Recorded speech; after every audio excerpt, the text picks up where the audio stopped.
Почитувани представници на медиумите, почитувани граѓани.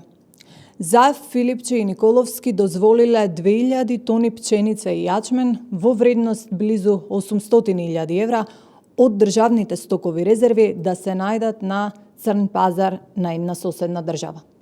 Иако пченицата постоела и била употреблива, Димковски и уште 4 лица направиле записник во кој напишале дека има помалку 2000 тони јачмен и пченица.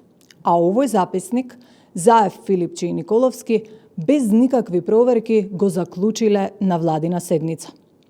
Со оваа постапка се поставува прашањето дали Заев, Филипче и Николовски биле свесни за криминалот што се случувал во Агенцијата за стокови резерви.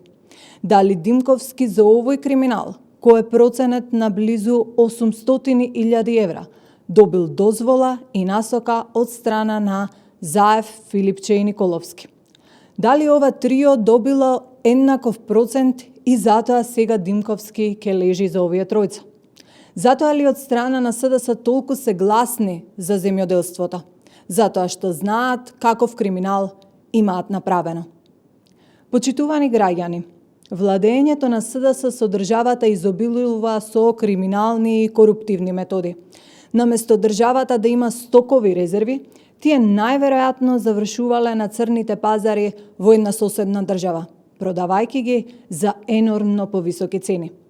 Наместо парите да ги вратеа кај граѓаните и земјоделците, тие си ги пикнаа во джеп.